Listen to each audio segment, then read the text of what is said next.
The gentleman was humiliated at his children's party.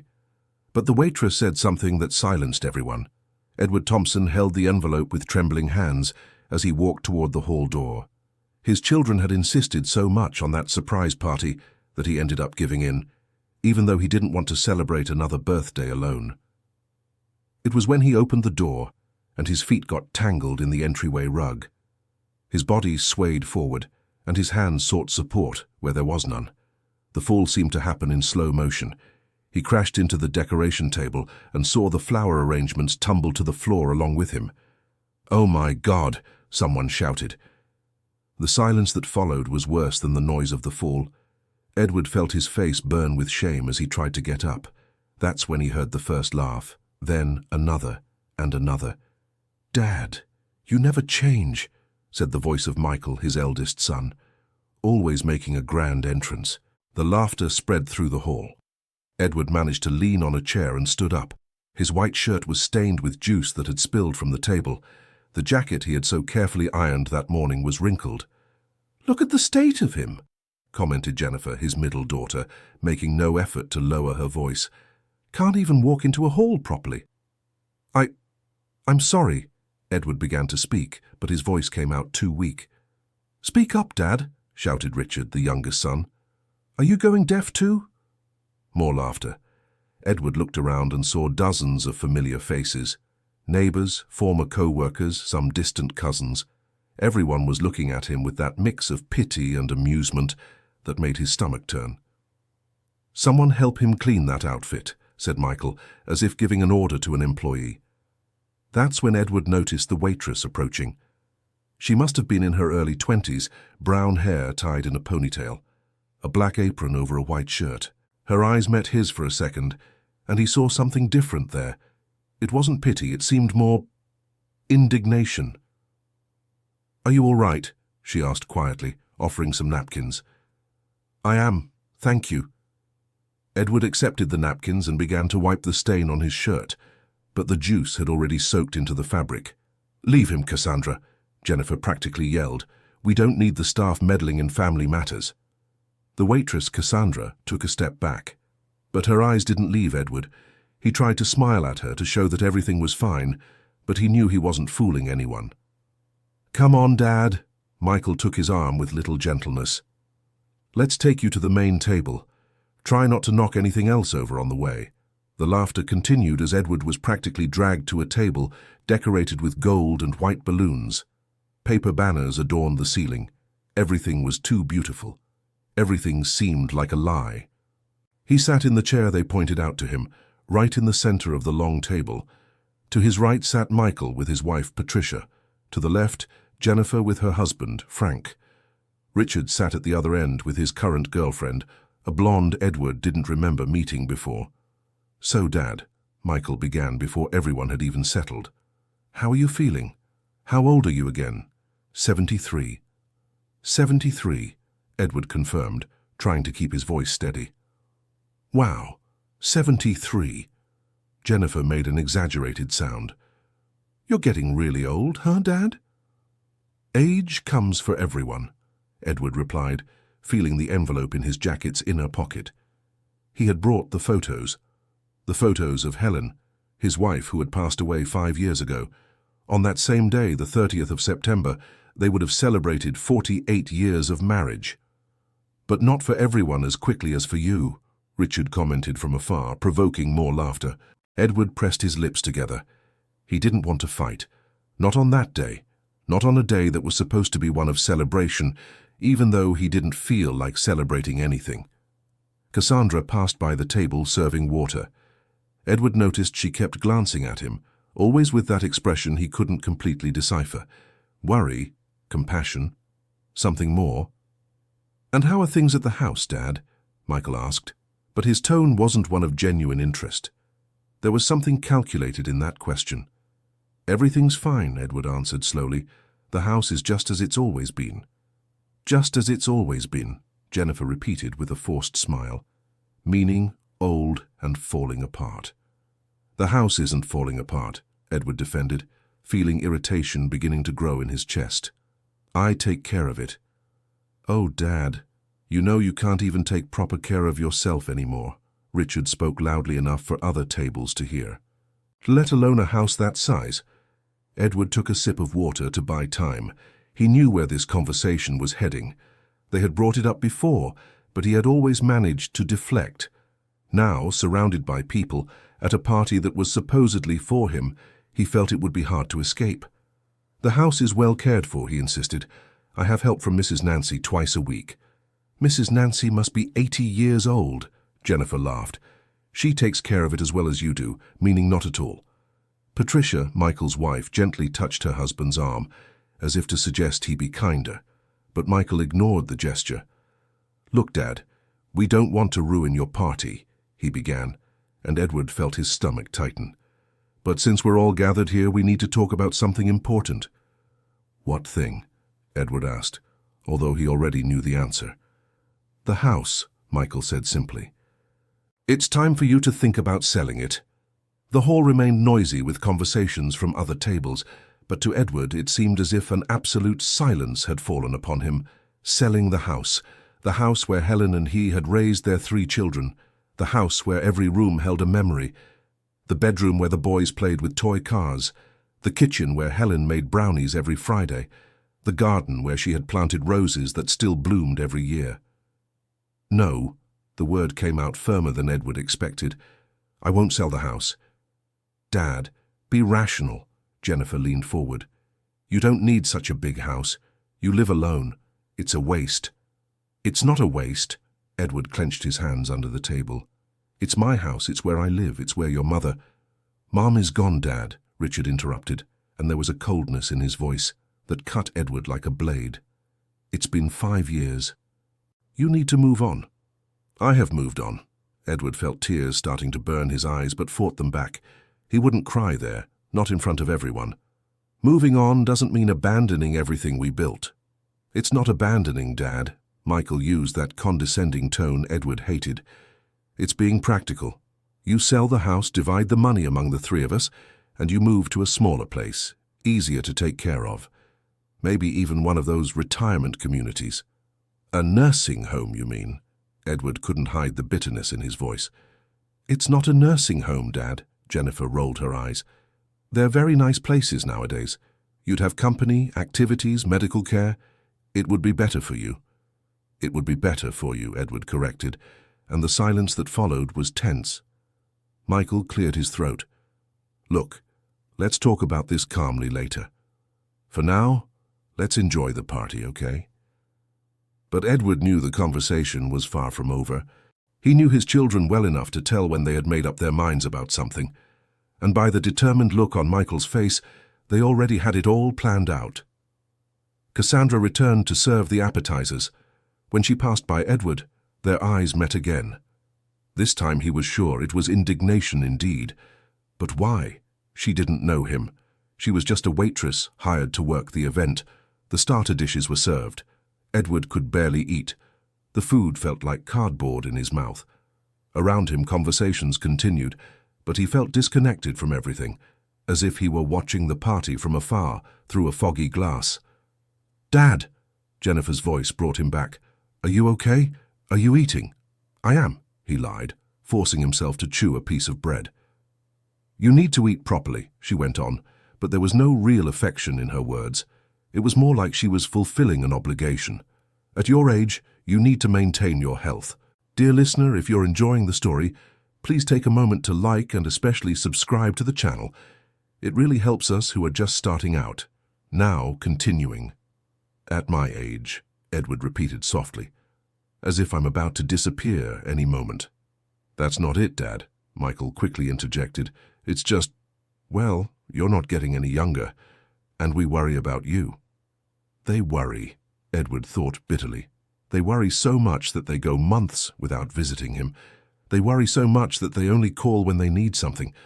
They worry so much that they organize this party just to pressure him about the house. When was the last time you visited me? The question slipped out before he could stop himself. The 3 children exchanged glances. Michael cleared his throat again. Jennifer fidgeted with her napkin. Richard pretended to be very interested in his wine glass. We have our own lives, Dad, Jennifer finally answered. Work, family, commitments.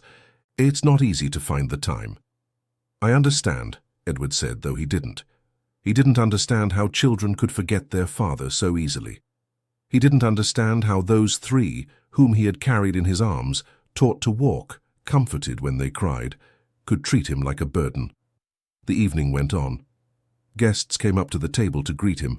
Most seemed uncomfortable, as if they could feel the tension in the air. Edward tried to smile and thank them, but he felt his smile must look as fake as he felt. That's when he needed to use the restroom. He stood up slowly, testing his legs before taking the first step. He didn't want to stumble again. He didn't want to give them more reasons to laugh. He crossed the hall carefully, aware of the eyes following him. He entered the restroom and finally alone, leaned his hands on the sink and looked at his reflection in the mirror. An old man stared back. Completely white hair, face marked by deep wrinkles, tired eyes. When had he gotten so old? It seemed like just yesterday he was 30, carrying Michael on his shoulders while Helen took photos, laughing. Edward took the envelope out of his suit pocket. He opened it slowly and looked at the photos inside. Helen on their wedding day, beautiful in her simple white dress. Helen pregnant with Jennifer, smiling in the garden. Helen and him on their 25th wedding anniversary, surrounded by their 3 children who were still teenagers and seemed to genuinely love them. Helen, he whispered to the mirror as if she could hear him. They want me to sell our house. What do I do? Of course there was no answer, only the cold silence of the restroom. The door opened behind him. Edward quickly stuffed the photos back into the envelope and tried to wipe away the tears that had started to fall. "Excuse me, sir." It was Cassandra. She stopped when she saw his state. I didn't know anyone was in here. Sorry." "No, it's fine." Edward tried to compose his face. "I'm just leaving." But Cassandra didn't move. She stood still in the doorway, looking at him with those eyes full of something Edward couldn't name. "You're crying," she said softly. No, Edward lied poorly. "It's just allergies." My eyes get irritated. "Mr. Edward." She said his name, and he was surprised. How did she know his name? "You don't deserve to be treated that way." "You don't understand," he began, but she interrupted him. "I do understand." There was passion in her voice now. "I saw how they talk to you, how they laugh at you, how they treat you as if you didn't matter." "They're my children," Edward said, and the words hurt as they came out. They have no right to humiliate you like that." Cassandra took a step into the bathroom. "You're their father. You deserve respect." Edward fell silent. It was strange to hear that from a complete stranger. Strange and at the same time comforting. "Why do you care?" he asked. "You don't even know me." Cassandra opened her mouth as if to say something, but then closed it. She shook her head slightly. "I know you more than you think," she said enigmatically. "But now is not the time. You need to go back out there and not let them see how much they've hurt you." "They're my children," Edward repeated. "I love them. I'll always love them, no matter what." "I know," Cassandra said gently. "And that's why it hurts so much." She left the bathroom before Edward could respond. He stood there for a few more minutes, trying to pull himself together. He washed his face with cold water, dried himself with a paper towel, and tried to smooth out his wrinkled clothes.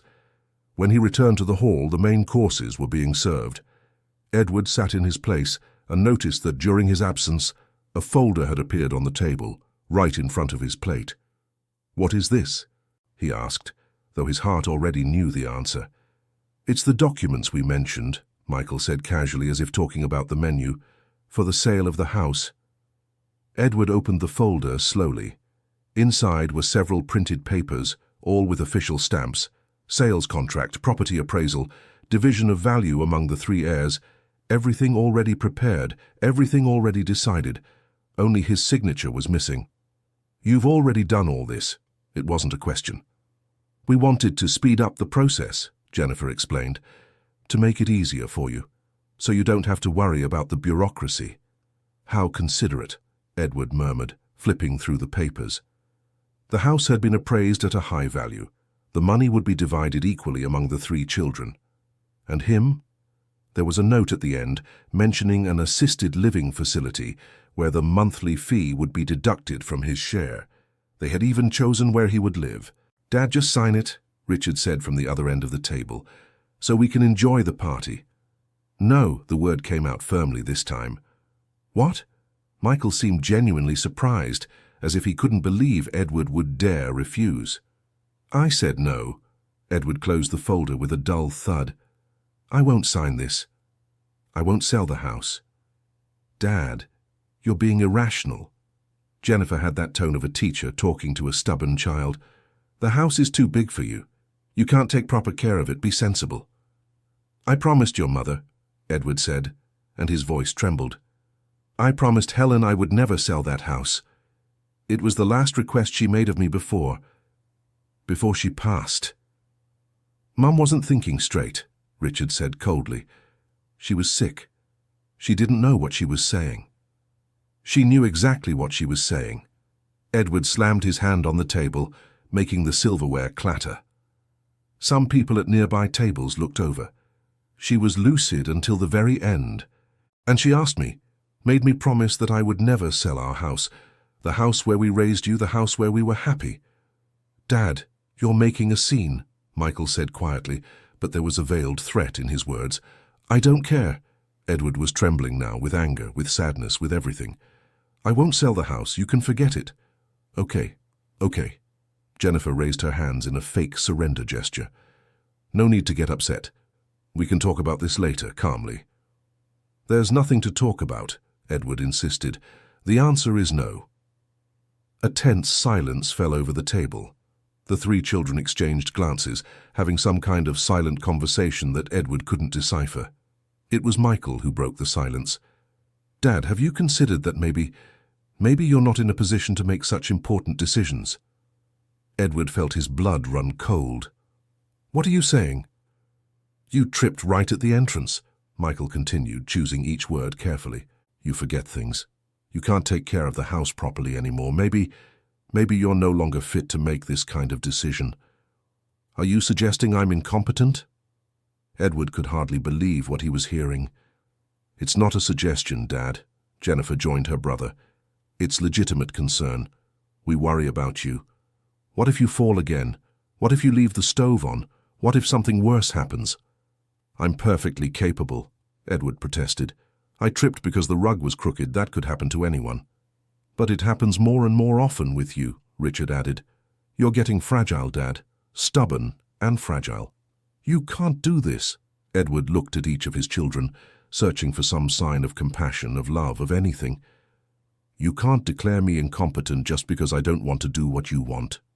"We can, and we will, if necessary," Michael said, and there was a determination in his eyes that frightened Edward. "It's for your own good." "For my good or for yours?" Edward asked and saw everyone look away. Cassandra passed by at that moment carrying a tray with wine glasses. Edward saw her hands trembling slightly as she placed the glasses on the table. She was listening to everything, and by the expression on her face she was as shocked as he was. "Let's make a toast," Jennifer said suddenly, raising her glass. "To our father, who's turning 73. A stubborn man, but one we love." The word stubborn echoed through the hall. Other guests raised their glasses, not quite sure what was happening. Edward saw Cassandra standing by the table, holding the empty tray against her chest, her eyes shining with indignation. "To Dad's stubbornness," Richard added, and there were scattered laughs. Edward didn't raise his glass. He sat there, looking at the three adults in front of him, trying to find in them the babies he had rocked, the children he had taught to ride bicycles, the teenagers he had comforted after their first heartbreak. Where had they gone? When had his children turned into those people? "Dad, raise your glass," Michael ordered. "Don't be childish." Childish, stubborn, fragile, incompetent.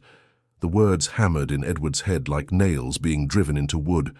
Slowly, with his hand shaking, he raised the glass. "To Dad," everyone said in chorus and drank. Edward didn't drink. He put the glass back on the table and fixed his gaze on his plate, where the food sat cooling and untouched. The dinner continued, but for Edward it was as if he was no longer there. He heard the conversations around him, saw people's movements, but everything seemed distant, unreal. As if he was submerged in water and looking at the world through a rippling surface, Cassandra passed by several times, always casting worried glances in his direction. Edward wanted to tell her not to worry, that everything was fine, but he knew it would be a lie. Nothing was fine. Nothing had been fine for a long time. He was so lost in his thoughts that he didn't notice when the lights in the hall were turned off. Suddenly, everything went dark, and he heard voices singing, "Happy birthday to you." A cake was being brought in, lit by candles. So many candles they seemed almost impossible to count. The waiters placed the cake on the main table, right in front of Edward. "Look at all these candles," someone shouted. "Better call the fire department," another voice added, provoking laughter. "Yeah, Dad, I don't know if you'll manage to blow them all out at once," Michael joked. "You might need help from the grandkids. Where's Mason?" A boy of about 8 was pushed forward. Edward recognized his grandson, Michael's son. The boy looked at his grandfather with wide, frightened eyes. "Come on, son, help Grandpa," Patricia said, but there was something condescending in her tone too. Mason approached slowly.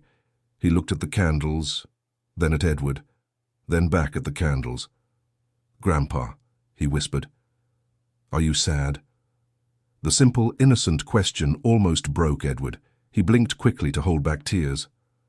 "No, my love," he lied, forcing a smile. "Grandpa is happy." "You don't look happy," Mason insisted with the brutal honesty of children. "Mason," Patricia called, "don't be rude." "I'm not being rude, Mom," Mason protested. "I just said Grandpa doesn't look happy." "Of course he's happy," Michael intervened. "It's his party. Now come here and help him blow out the candles before they melt on the cake." Mason looked at his father, then at his grandfather. Then, in a quick gesture that surprised everyone, he hugged Edward around the waist. "I love you, Grandpa," he said loudly so everyone could hear. "Mason, let him go," Patricia said in a tense voice. "You're wrinkling Grandpa's clothes." But Edward didn't care about the clothes. He hugged his grandson back, feeling the tears finally escape and run down his face. "I love you too, my boy," he whispered. "Mason, now." Michael used that fatherly tone that doesn't accept disobedience. Mason reluctantly let go of his grandfather and went back to his parents. But he kept looking at Edward with concern. "Dad, make your wish and blow out the candles," Jennifer said, clearly wanting to end that awkward moment quickly. Edward looked at the glowing candles. 73 candles, 73 years of life. 73 years of joys and sorrows, victories and defeats. And in the end, there he was, alone, even surrounded by people, being humiliated by his own children. What wish could he make? To go back in time? For Helen to still be there, for his children to truly love him? He closed his eyes and blew. The candles flickered, but not all went out. He blew again and again. On the 4th try, with Mason's help as he had blown 2, they all finally went out. Applause filled the hall. The lights were turned back on. The cake was cut and distributed. Edward ate a piece in silence, each bite taking effort. It was a good cake. Chocolate with strawberry, his favorite.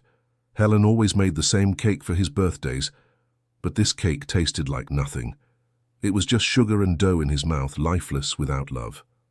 "So, Dad, changed your mind about the papers?" Richard asked casually, while eating his piece of cake. "No," Edward answered. "You're impossible," Jennifer sighed dramatically. "We're trying to help and you act like we're the enemy." "You want to take me out of my house," Edward said calmly. "How should I feel?" "We don't want to take you out of your home, Dad." Michael used that patient tone again. "We want to put you in a better place, a place where you'll be taken care of, where you won't need to worry about anything."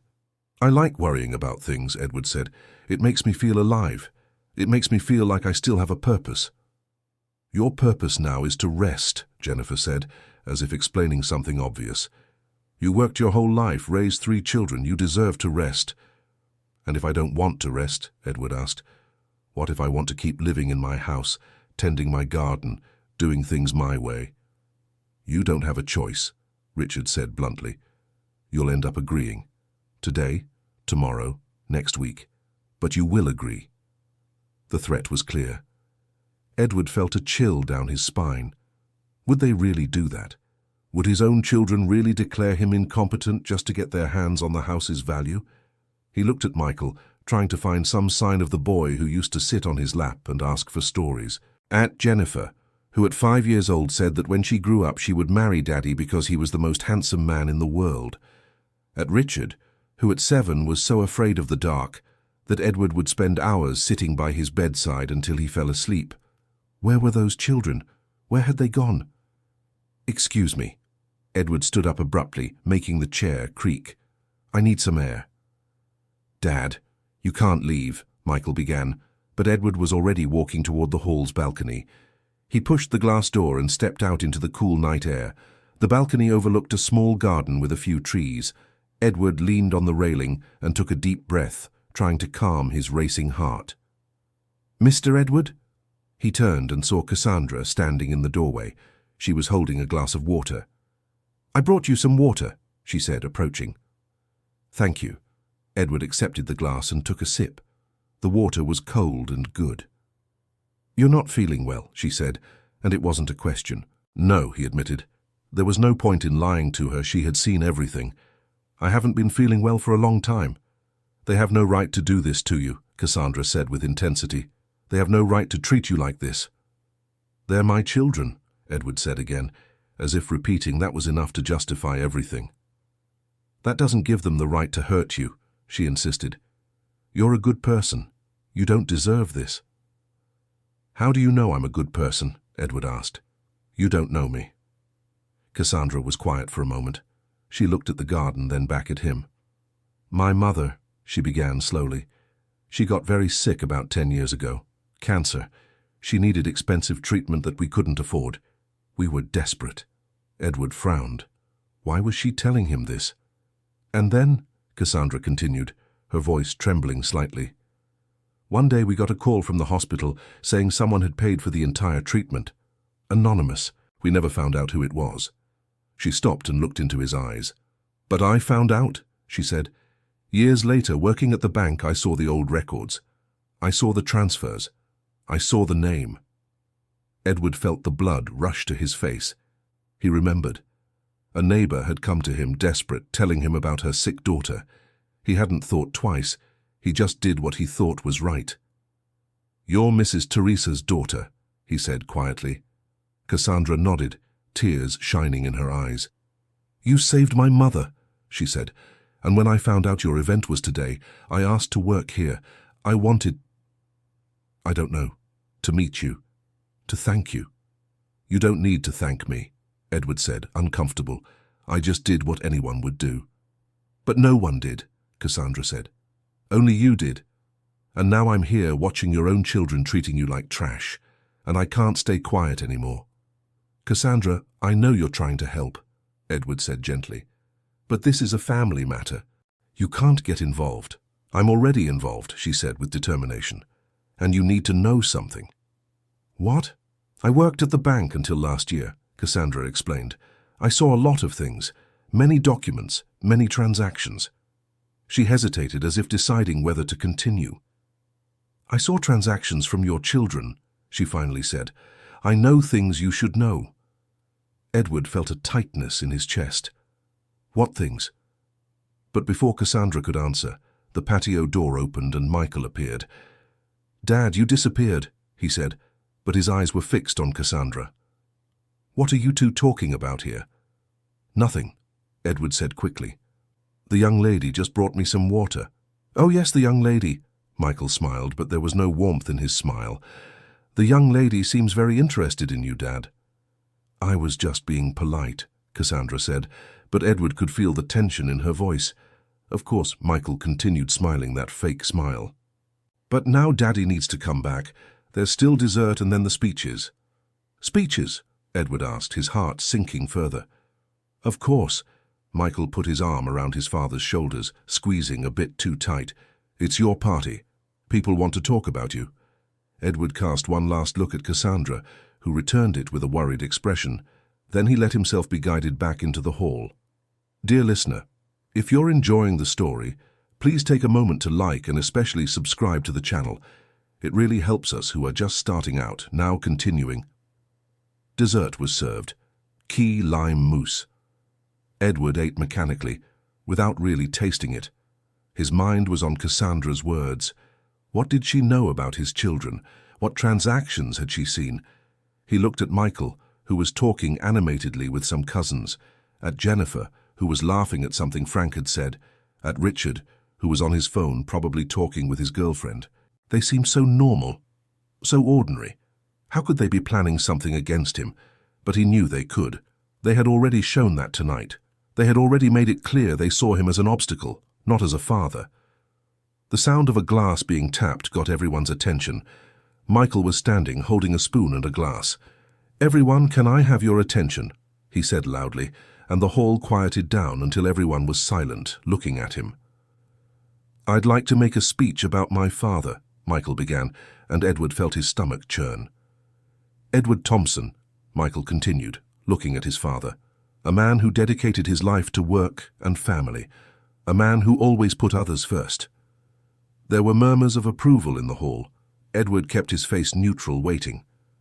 "But now," Michael went on, "now he's at a stage in life where he needs, how can I say, slow down. Accept that he's not so young anymore. Accept help." Edward clenched his hands under the table. He knew where this was going.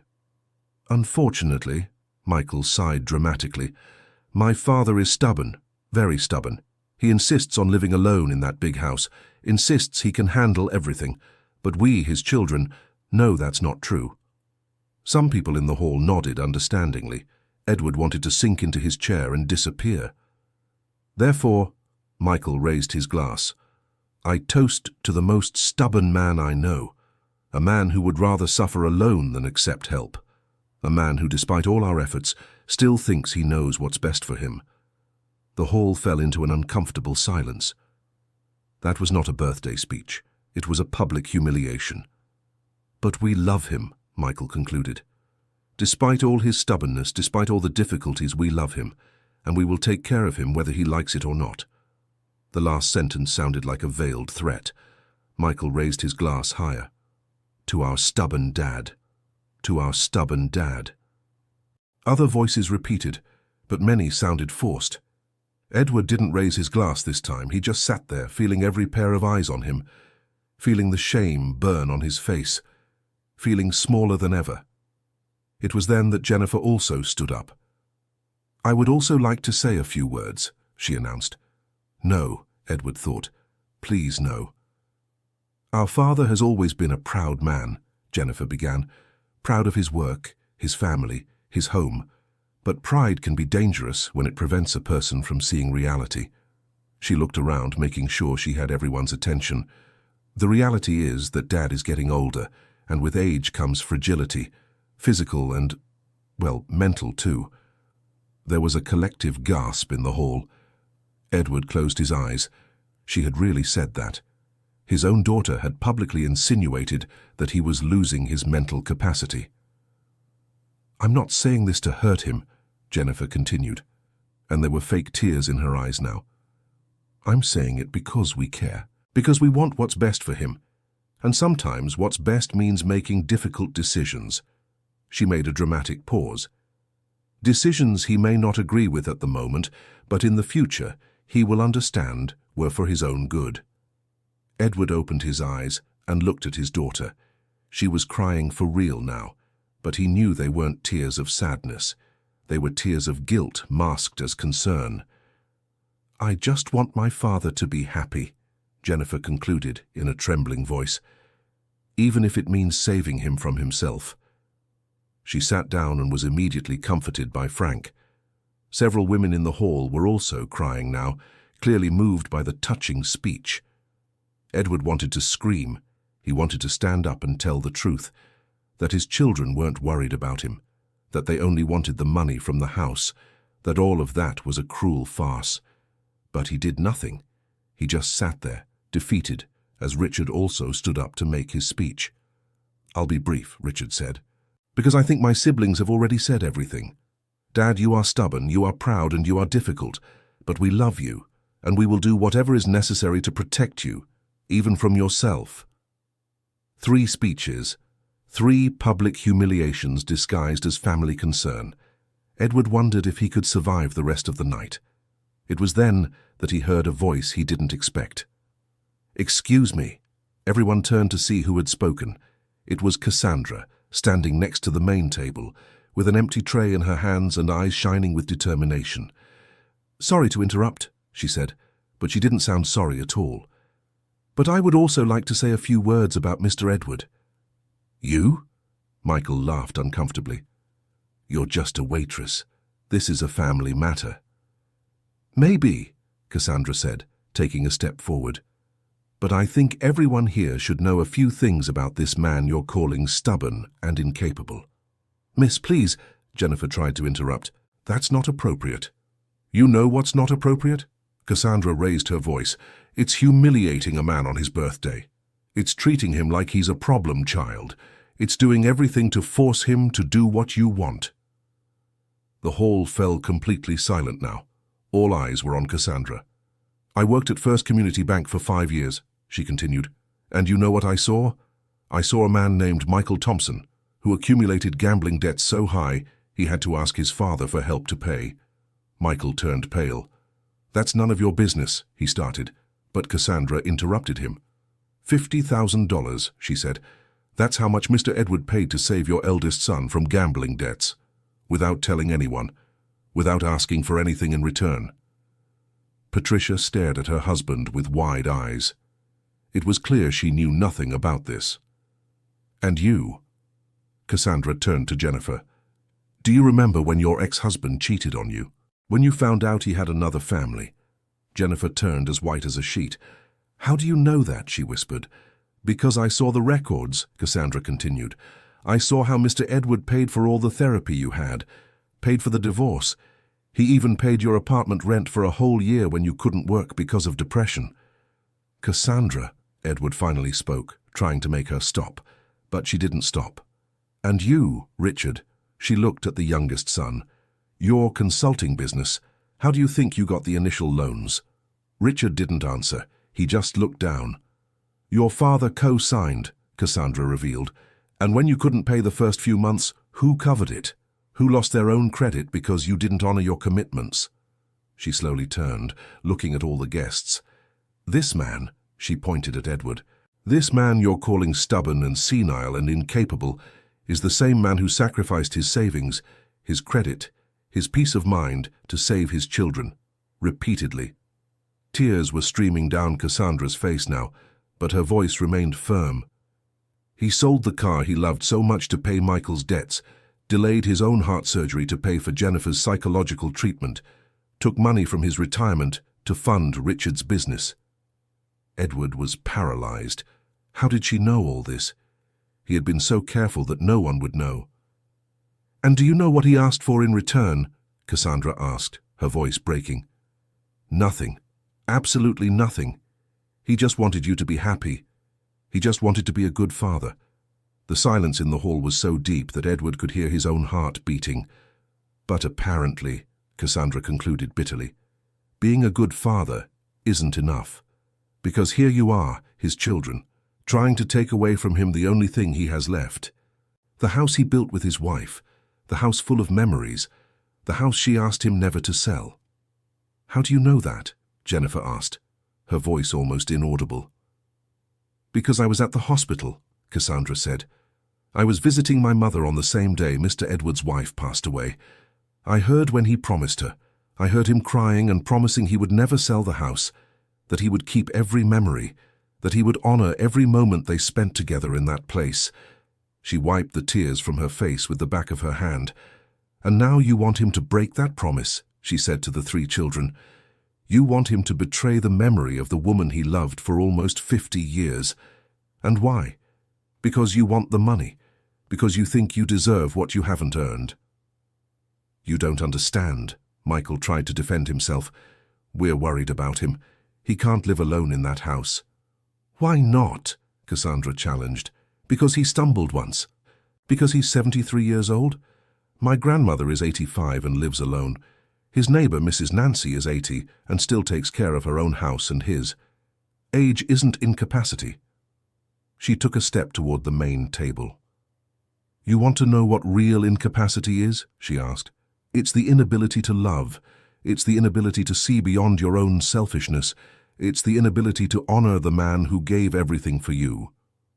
Cassandra then took something out of her apron pocket. It was a yellowed envelope. "Mr. Edward brought this today," she said. "He showed me when he was in the bathroom crying because his own children were humiliating him." She opened the envelope and took out some photos. "They're pictures of his wife," she explained, showing them for everyone to see. "He brought them because today isn't just his birthday, it's also his wedding anniversary. He wanted to share these memories with you. He wanted to talk about your mother, about the love they had." Edward saw his hands trembling as he held the photos. He saw the wedding photo, the picture of Helen pregnant, the photo of the whole family together. "But you didn't give him the chance," Cassandra said, her voice breaking again. "You were too busy humiliating him, too busy planning how to steal from him the only thing that still brings him joy." She placed the photos on the table in front of the 3 children. "So here they are," she said. "The photos your father wanted to show, the memories he wanted to share, the love he wanted to celebrate. Perhaps if you look closely, you can see beyond your own greed and remember what really matters." Cassandra then turned to Edward. "Mr. Edward," she said, her voice soft now, "you are the kindest and most generous man I've ever known. You saved my mother when no one else would help, and I will be eternally grateful." She bowed slightly. "Happy birthday, and happy wedding anniversary. I'm sure your wife is watching over you, and that she's proud of the man you are." With these words, Cassandra stepped away from the table. Edward watched her cross the hall and go out the back door. The silence that followed was almost physical. No one moved. No one spoke. Everyone just looked at the 3 children who remained still, pale, unable to articulate a response. It was Mason who broke the silence. The 8-year-old boy let go of his mother's hand and ran to his grandfather. "Grandpa," he hugged Edward tightly. "I love you. I love you so much." And as if that were a signal, other people began to move too. A distant cousin approached the table with tears in her eyes. "Edward," she said, we didn't know any of this." An old co-worker also approached. "You've always been a good man, Edward. Everyone here knows that." Soon there was a small crowd around the main table, people wanting to shake Edward's hand, hug him, comfort him. And there were his 3 children, isolated in their own circle of shame. Michael was the first to react. He stood up abruptly, knocking over the chair. "This is ridiculous," he said, but his voice was trembling. "You don't understand. We're trying to help." "Help?" the cousin asked, and there was accusation in her voice. "You're trying to take the family house from him." "Because he can't take care of it," Michael practically shouted. "He's going to get hurt. He's going to fall. He's going to live," a neighbor finished. "He's going to live the way he chooses, not the way you want to impose." Michael looked around, seeking support, but found only disapproving faces. Even Patricia, his own wife, was looking at him with a mixture of shock and disappointment. "You never told me about the gambling debts," she said quietly. "It wasn't important," Michael replied, but even he knew how empty that sounded.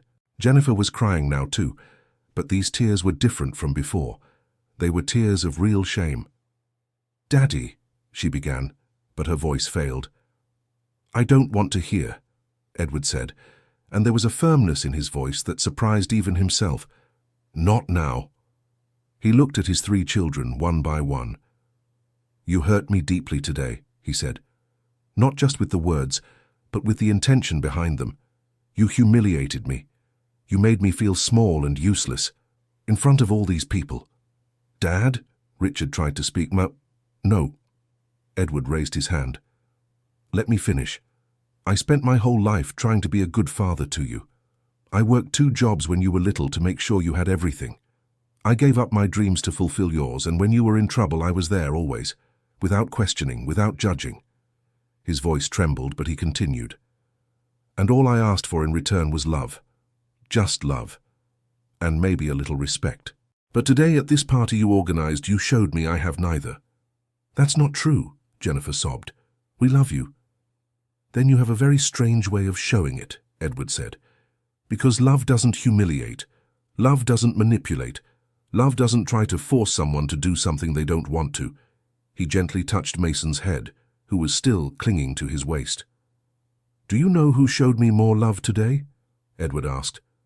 "A waitress who barely knows me. A girl I helped years ago who didn't even remember my name until she found out who I was. She defended me. She spoke for me when I couldn't speak for myself." He looked around the hall, searching for Cassandra, but she was no longer there. "And where were you?" he continued, turning to his children. "My own children. You were busy attacking me, belittling me, trying to paint me as incompetent to justify your own selfish plans." Dear listener, if you're enjoying the story, feel free to leave a like and especially subscribe to the channel. It really helps us who are just starting out. Now continuing. "Daddy, please." Michael stepped forward. "Can we talk about this in private?" "Why?" Edward asked. "Because you don't want everyone to hear. You had no problem humiliating me publicly. Why should I spare you now?" Michael fell silent. He had no answer for that. Edward picked up the folder with the house sale documents, opened it and began tearing the papers one by one. The sound of tearing paper echoed through the silent hall. "I'm not selling my house," he said as he tore. "Not today, not tomorrow, not ever. That house is mine and Helen's, and I'll live in it until the day I die, and there's nothing you can do to stop me." "We can request a legal evaluation," Michael threatened, but his voice was weak. "We can prove you're not fit to make decisions." "You can try," Edward said calmly. "But after what happened here today, after all these witnesses heard what you really want, I doubt any judge would believe you're acting in my best interest." He finished tearing the documents and let the pieces fall on the table like paper snow. "And if you try to force me," he continued, "if you really go through with this, then you're no longer my children. You'll just be three strangers who share my blood, but not my heart." "Daddy, you can't be serious," Jennifer whispered. "I've never been more serious in my life," Edward replied. "You have a choice to make. You can accept my decision and respect me as the adult I am, or you can keep trying to control me and lose a father in the process." He looked at each of them one more time. "The choice is yours," he said, "but choose quickly, because I'm tired. Tired of fighting, tired of defending myself, tired of feeling bad for wanting to live my life my way." Edward then turned to the guests who were still around. "Thank you all for coming," he said with a weary smile. "Sorry for the drama. This isn't how I imagined this night would end." "You have nothing to apologize for, Edward," his former co-worker said. "Nothing." Edward nodded, then bent down and whispered something in Mason's ear. The boy hugged him one last time before reluctantly returning to his parents. Then Edward began walking toward the exit. Each step was heavy, tired. He could feel people's eyes on his back, but he didn't care anymore. When he reached the door, he stopped and looked back one last time. He saw his three children still standing around the table, surrounded by the torn pieces of documents. He saw the shame on their faces, and just perhaps a flicker of regret. But would it be enough? Would it be enough to regain the respect they had lost, to rebuild the relationship that had been broken? Edward didn't know, and at that moment, he was too tired to care. He pushed the door and stepped out into the cold night. The fresh air hit his face, washing away some of the pain and humiliation he felt. He was about to start walking toward the bus stop when he heard footsteps behind him. "Mr. Edward, wait!" It was Cassandra. She ran up to him, still wearing her work apron. "Were you leaving without saying goodbye?" she asked, breathless. "I didn't want to bother you anymore," Edward said. "You've already done so much for me today." "I didn't do anything," Cassandra shook her head. "I just told the truth." "You did more than my own children," Edward said, feeling the tears return. "You defended me. You gave me dignity when everyone was trying to take it away from me." "You've always had dignity," Cassandra said firmly. "You're one of the most dignified men I know." They stood there in silence for a moment. Then Edward asked, "How is your mother, Mrs. Teresa?" "She's well," Cassandra smiled. "Cured for almost 8 years now. Thanks to you. I didn't do anything special. You saved her life, Cassandra insisted, and mine too, in a way, because I don't know what would have become of me if I had lost her. Edward nodded, not knowing what to say. Will you be okay? Cassandra asked with concern. How will you get home? I'll take the bus, Edward said. It's not far. Let me call you a taxi, Cassandra offered. You don't have to, Edward began, but she already had her phone in hand. It's non-negotiable, she said with a small smile. Let me do this for you, please. Edward gave in. He was too tired to argue.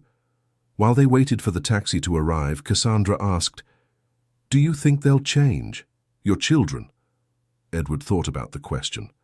Would they change? Would that public humiliation be enough to make them see the error of their ways? I don't know, he admitted. I hope so. But even if they don't change, I'll be okay. I have my home. I have my memories.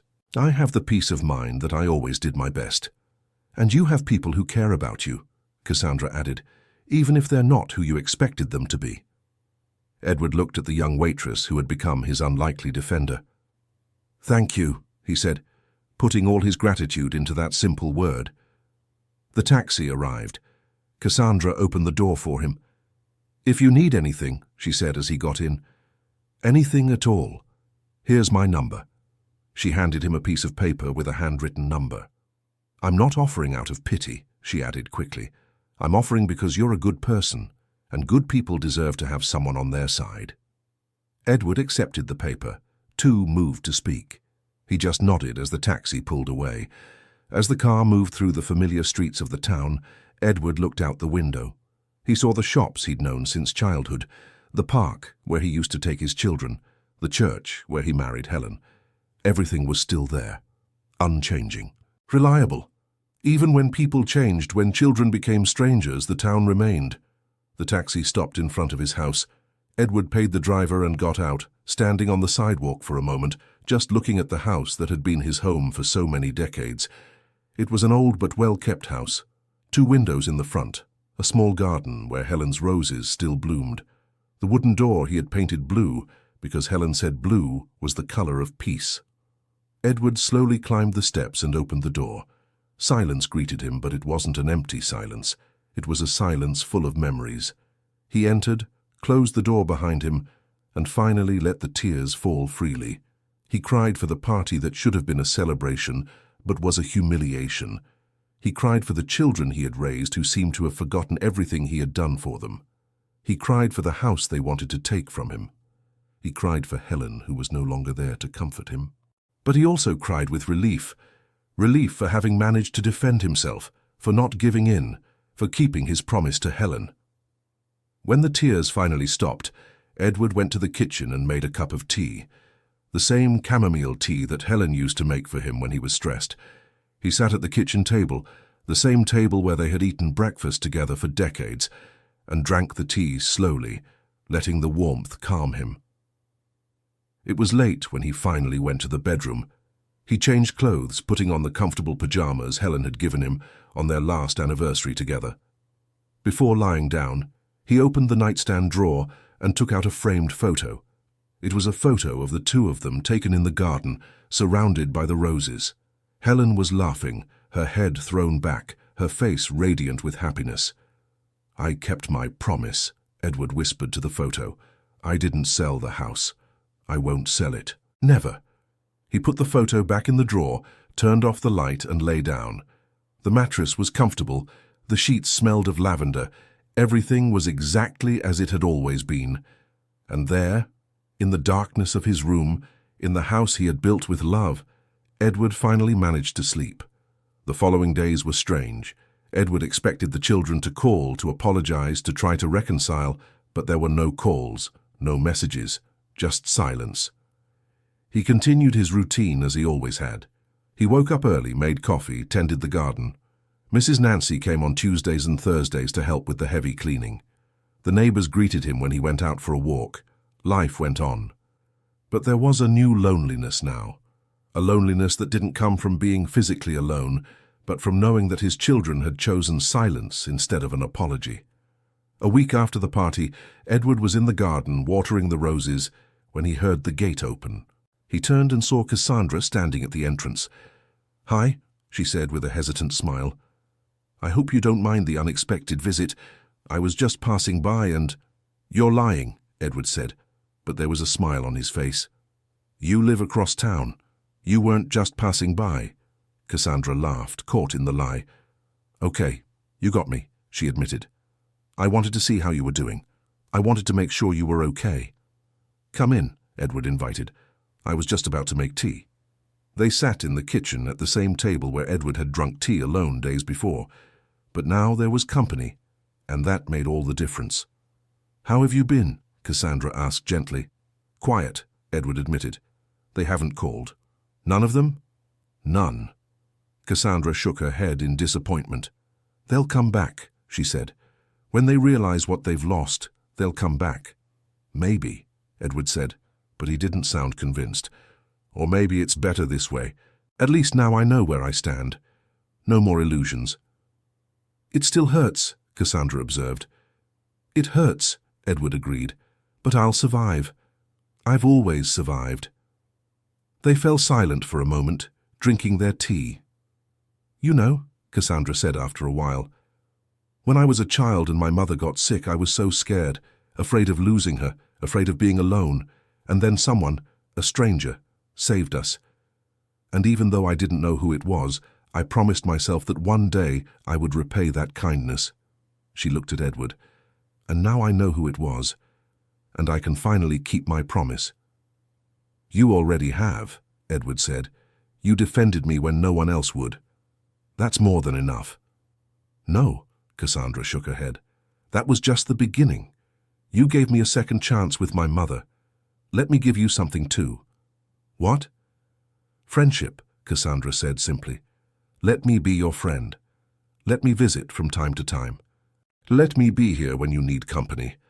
Edward felt his eyes sting with tears of gratitude. "Why would you do that?" he asked. "You're young. You have your life. You don't need to waste time with an old man." "You're not an old man," Cassandra said firmly. "You're Edward Thompson, a man who saved my mother, a man who spent his life helping others, a man who deserves to have someone by his side." Edward couldn't answer. He just nodded, too emotional to speak. And so began an unlikely friendship. Cassandra started visiting regularly. Sometimes she brought food that her mother had made. Sometimes she just came to talk. Edward discovered she was studying nursing at night while working during the day. "I want to help people," she explained, "like someone helped my mother." Edward offered to help with college costs, but Cassandra politely refused. "You've already done your part," she said. "Now it's my turn to earn things on my own." But she accepted when Edward offered to help her study. He had been an accountant before retiring, so math and organization were his strengths. They spent entire afternoons in the kitchen, Cassandra studying while Edward explained difficult concepts. Mrs. Teresa, Cassandra's mother, also started visiting. She hugged Edward with tears in her eyes the first time they saw each other after so many years. "Thank you," she repeated several times. "Thank you for saving me. Thank you for giving me more time with my daughter." "You would have done the same," Edward said, uncomfortable with the gratitude. "Not everyone would have," Mrs. Teresa corrected, "but you did, and that makes all the difference." The weeks passed. October gave way to November. The roses in the garden began to wither, preparing for winter. And there was still no news from Edward's children.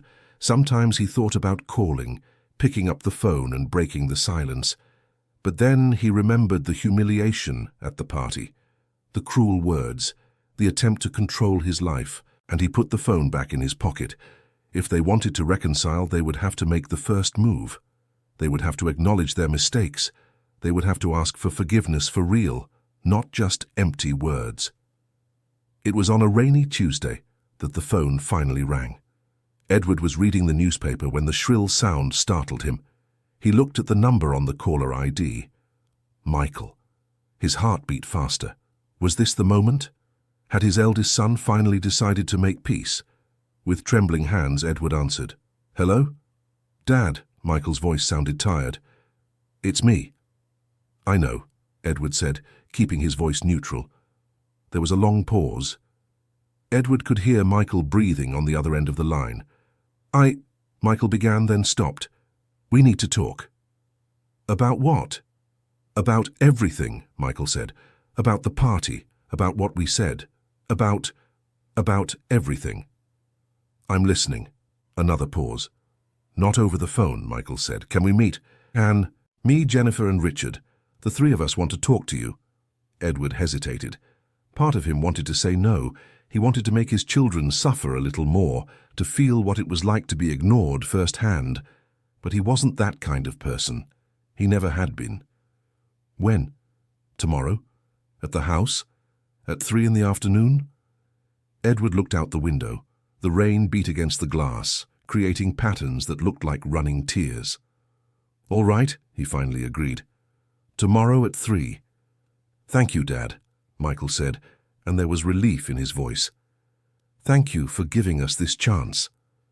Edward hung up the phone and sat in silence for a long time. What did his children mean? Did they really want to apologize, or was it another attempt to convince him about the house? He didn't know, and this uncertainty made him nervous. That night, he barely slept. He tossed and turned, imagining different scenarios. In some, his children begged for forgiveness on their knees, crying.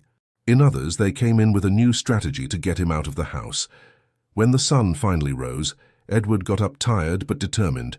Today he would have answers, for better or for worse.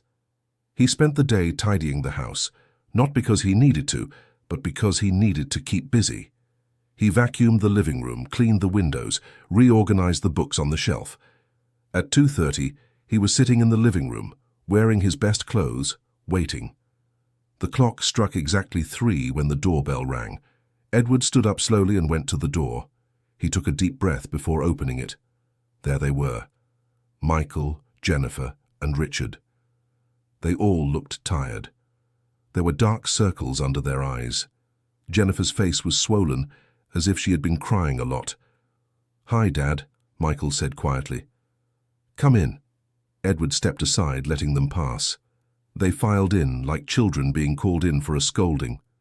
Edward led them to the living room and everyone sat down. The silence was heavy, almost tangible. It was Jennifer who spoke first.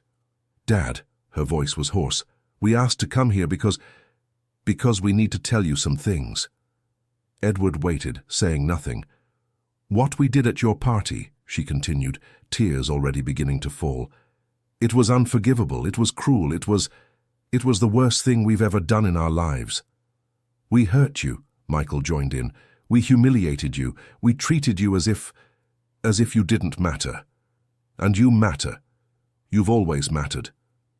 Then why did you do it? Edward asked calmly. If I matter, why did you treat me that way? Because we're selfish, Richard answered, his voice barely above a whisper. Because we only thought of ourselves, because we became people we shouldn't have become. Edward looked at his 3 children, seeing the real shame on their faces. That waitress, Jennifer said, Cassandra, she said things we never knew, things you did for us and never told. You paid my debts, Michael said, looking at his hands. $50,000. I was sure no one knew, that you wouldn't tell anyone, and I took advantage of that. You paid for my therapy, Jennifer added. The divorce, the apartment, everything, and I didn't even thank you properly. I just accepted it as if it were my right. You lost your credit because of me, Richard said, and I never even asked how you were. If you needed help, I just let you deal with the consequences of my bad choices. They fell silent for a moment, the weight of their confessions hanging in the air. When Cassandra revealed all that, Michael continued, in front of everyone, it was as if a veil had been lifted. Suddenly we could see what we were doing, see the kind of people we had become. And we didn't like what we saw, Jennifer finished. We didn't like it one bit. These last few days, Richard said, have been the worst of our lives, because we finally understood. We understand what we did. We understand how much we hurt you. Patricia left me, Michael said suddenly. She took Mason and went to her parents' house. She said she can't respect me anymore after what she saw at the party. Frank is also distant, Jennifer added. He doesn't talk to me properly. only when necessary. And the neighbors who were at the party, they look at us differently now, with contempt. We lost our jobs, Richard said. Michael and I.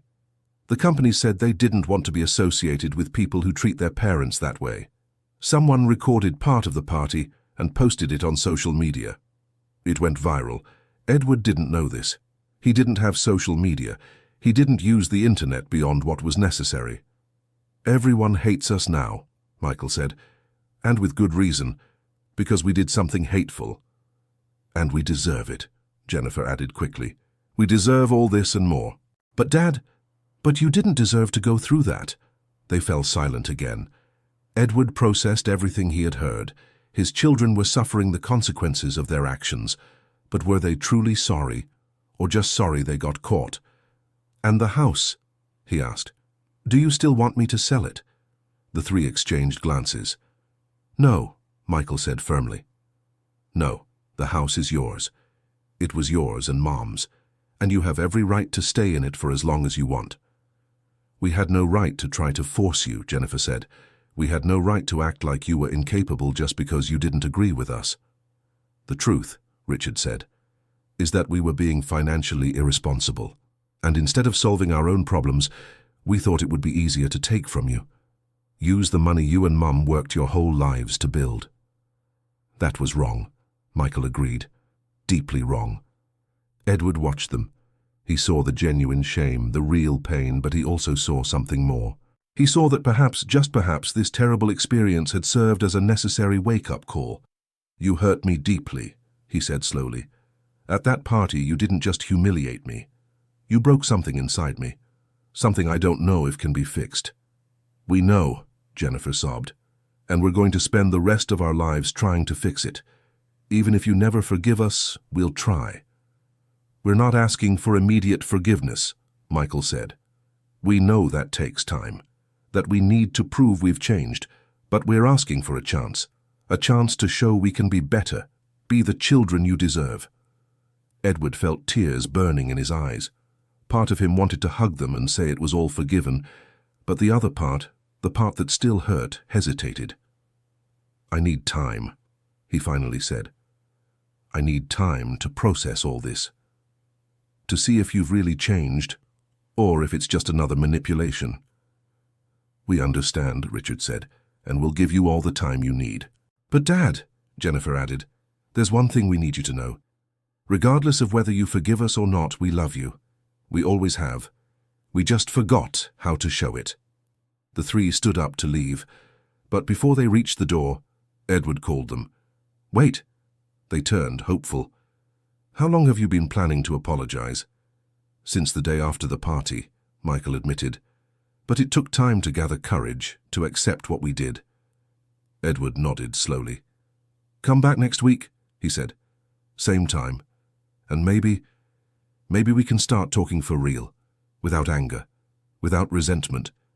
Just talking. Jennifer's eyes lit up. Really?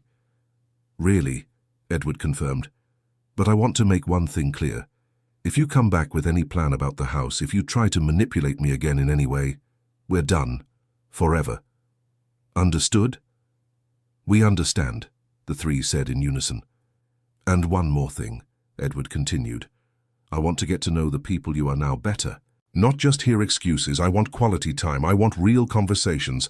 I want you to show me with actions that you've changed. We'll do that, Michael promised. We'll do everything you ask. Edward nodded, tired but hopeful. Maybe not everything was lost. Maybe there was still a chance to rebuild what had been broken. After they left, Edward sat in the living room for a long time, just thinking about the past, the present, the uncertain future. The phone rang. It was Cassandra. Hello, Mr. Edward. Her voice was cheerful. Just calling to see if you need anything. Edward smiled. It was comforting to have someone caring. My children were here, he told her. And? Cassandra asked, concern coloring her voice. And? I think there might be hope, Edward said. I don't know yet, but maybe. That's good, Cassandra said, and she seemed genuinely happy for him. Everyone deserves a second chance, even after what they did. Especially after what they did, Cassandra replied, because now they know the value of what they almost lost, and sometimes we need to lose something to truly appreciate it. Edward reflected on her words. She was right. Maybe his children needed that shock, that public humiliation, those painful consequences to finally understand.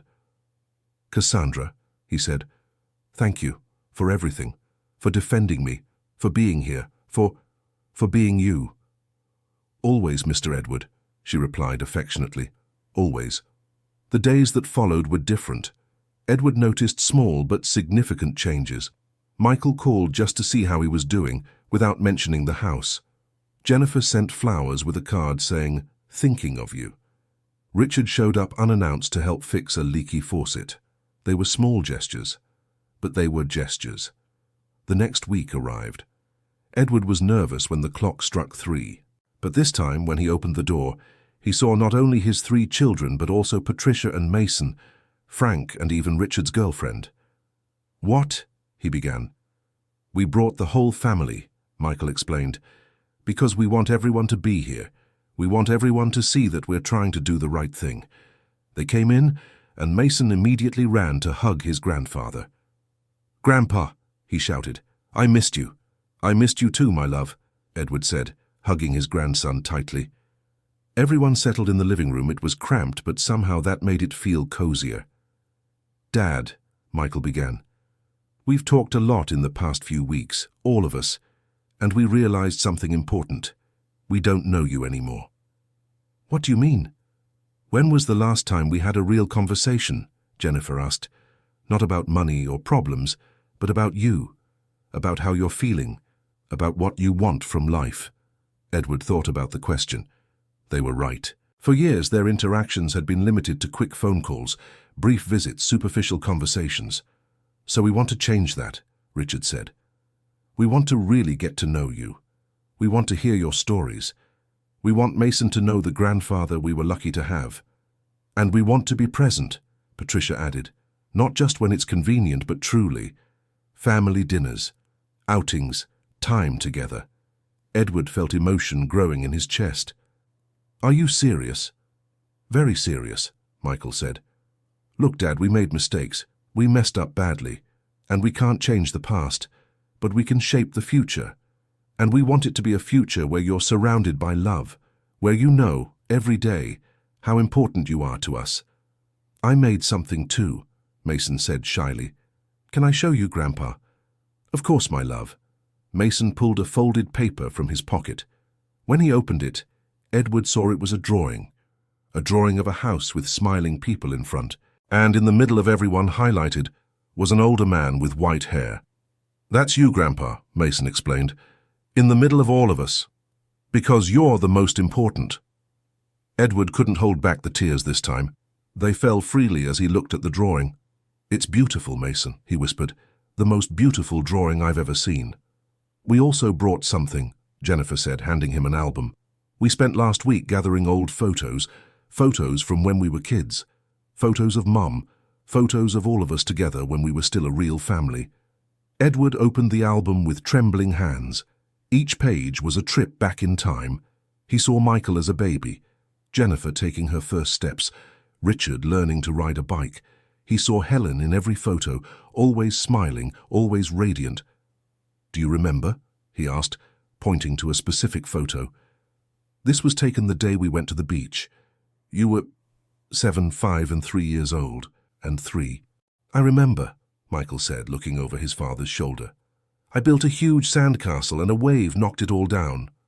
"And you cried," Jennifer added, laughing. "You cried so much that Mom had to buy you ice cream to make you stop." "And I ate so much ice cream I got sick," Michael laughed too. "And I threw up on the way back." "And I cleaned it all up without complaining," Edward said, smiling at the memory. "Because you were kids, and accidents happen." They spent the next hour flipping through the album, each photo triggering new memories, new laughter, sometimes nostalgic tears. "Why did we stop doing this?" Richard asked at some point. "Why did we stop being a real family?" Life happened, Edward said simply. You grew up, you had your own lives, it's natural. But maybe we let the distance become too great. It won't be like that anymore, Michael promised. From now on, we'll be present for real, and they kept their promise. They kept. In the following weeks, there were weekly dinners at Edward's house. Jennifer discovered she enjoyed cooking and started preparing Helen's old recipes. Richard helped fix things around the house that needed repairs. Michael and Mason spent entire afternoons in the garden with Edward, learning to care for the roses. It wasn't easy.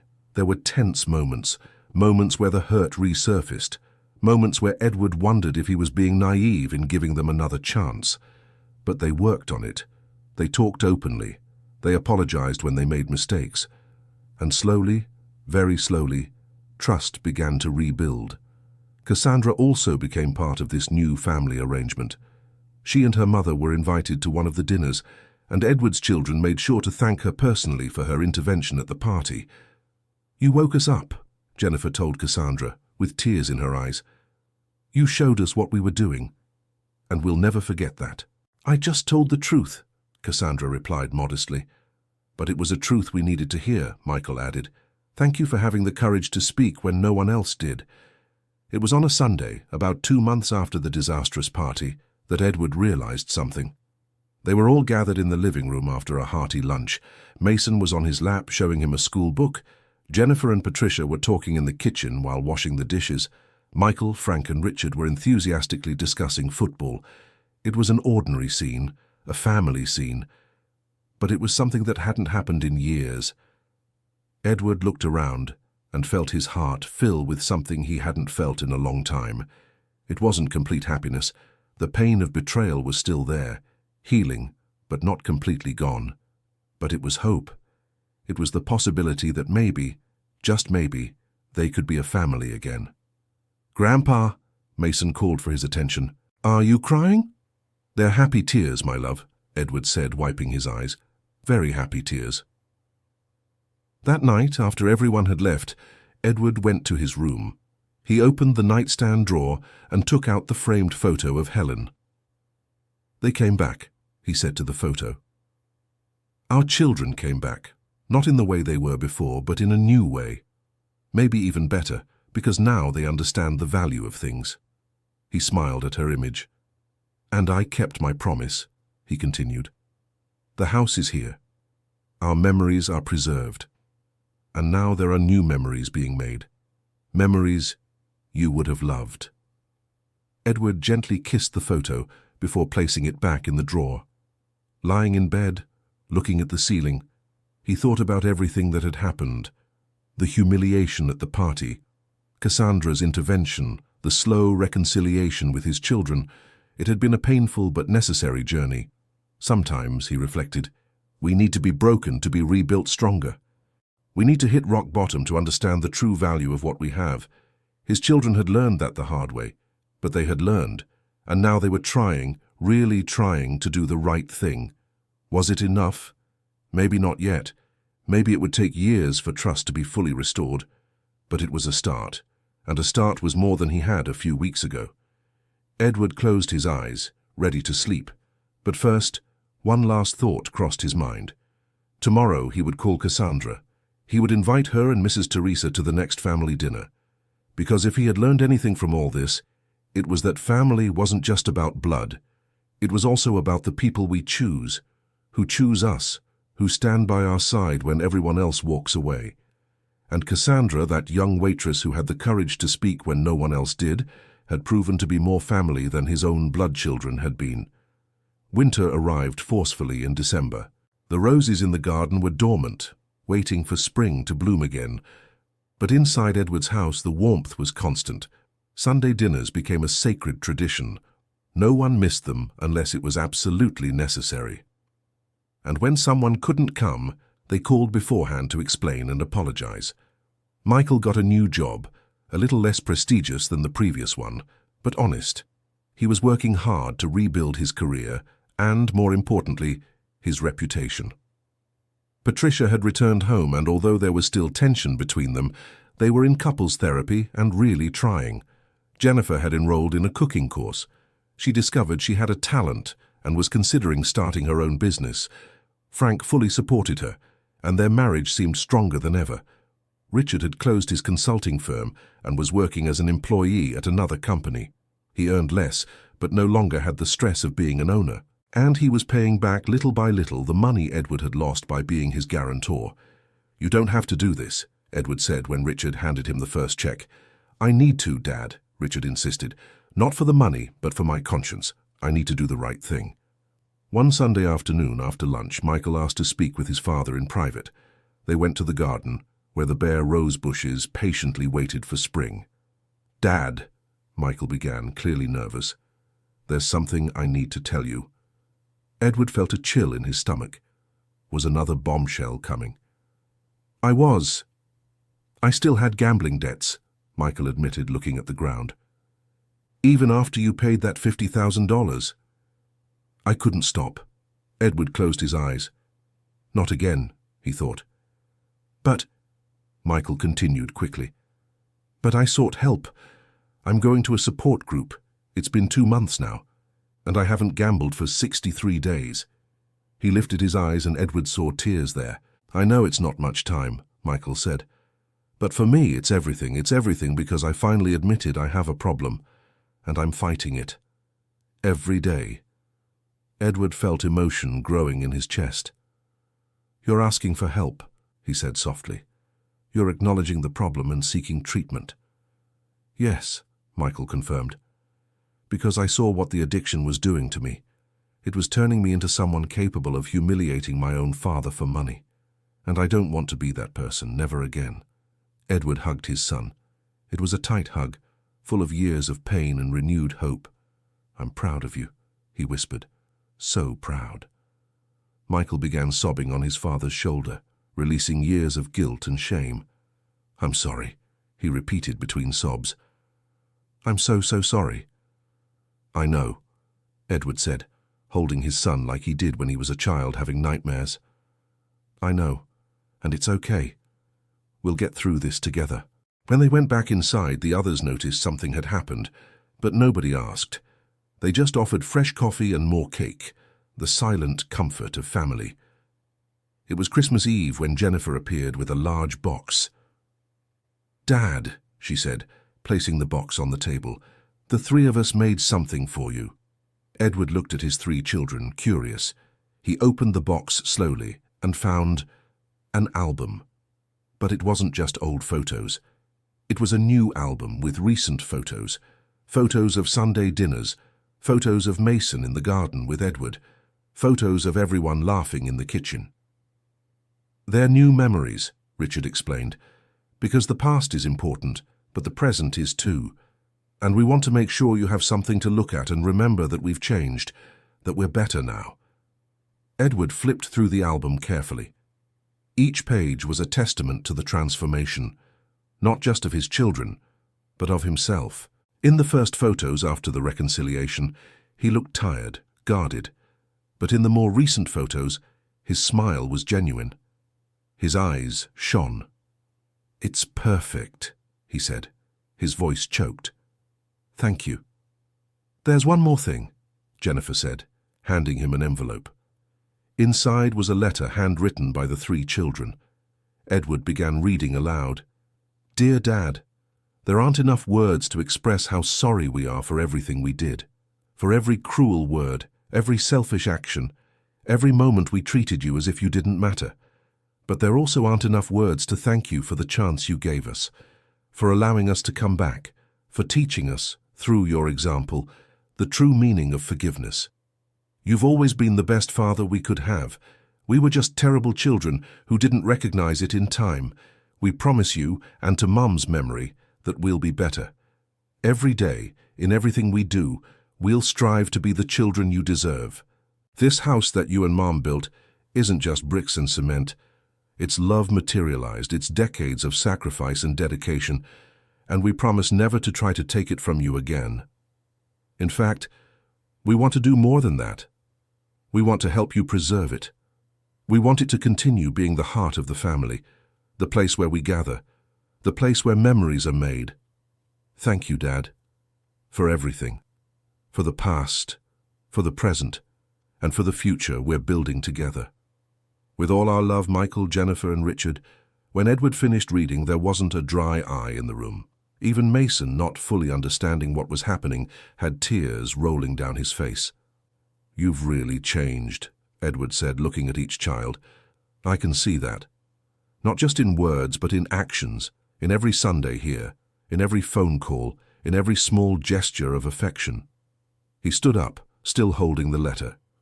"And I want you to know," he continued, "that I forgive you completely, without reservations, because you've shown me you're capable of change, and that's all I could ask for." The four of them hugged, a real family hug, full of love and promises of better days. The Christmas dinner was at Edward's house, of course.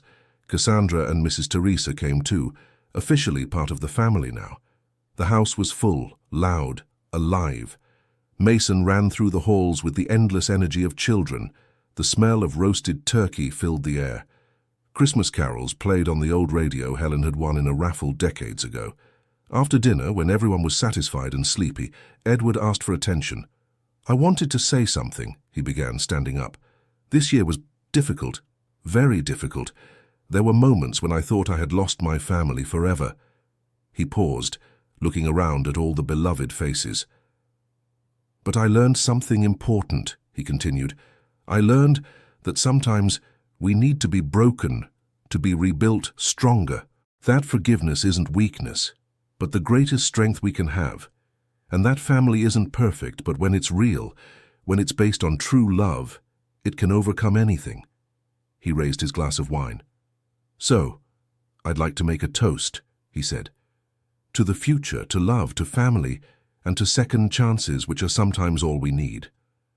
"To family," everyone repeated, raising their glasses. And there, in that old but loved house, surrounded by people who had hurt but also learned, Edward Thompson felt something he hadn't felt in a long time. He felt complete. Spring arrived with its promise of renewal. The roses in the garden began to bud again, small green leaves emerging from branches that seemed dead. Edward was in the garden as he did every morning, checking the progress of each plant. "Grandpa!" Mason came running, his backpack hitting his back. "Can I help?" "Of course, my dear," Edward smiled. "Grab that watering can over there." Michael and Patricia had started letting Mason spend one afternoon a week with his grandfather after school. They were precious moments where Edward taught his grandson everything about gardening, told stories about his father's childhood, kept Helen's memories alive. "Grandpa," Mason asked, while carefully watering a rose bush, "is it true that you and Grandma planted this rose when Dad was born?" "It's true," Edward confirmed, touching the new leaves tenderly. 36 years ago, and look how it still blooms strong." "Like family," Mason said with the unexpected wisdom of children. "Sometimes things get bad, but then they get beautiful again." Edward looked at his grandson, surprised and moved. "Exactly, Mason," he said, "exactly like family." It was a sunny Saturday in October, 1 year after the disastrous party, when Edward woke up with a different feeling. It wasn't sadness nor pain. It was peace. He got up, made his coffee as he always did, and went to the garden. The roses were in full bloom, an explosion of colors that Helen would have loved. The gate opened, and Cassandra entered, carrying a bag. "Good morning, Mr. Edward," she called cheerfully. "I brought fresh bread from the bakery." "You didn't have to," Edward said, but he was smiling. "I know," Cassandra replied, "but I wanted to."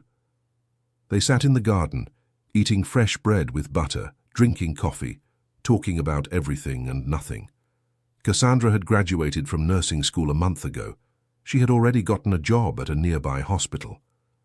"I'm so proud of you," Edward said. "You worked so hard for this."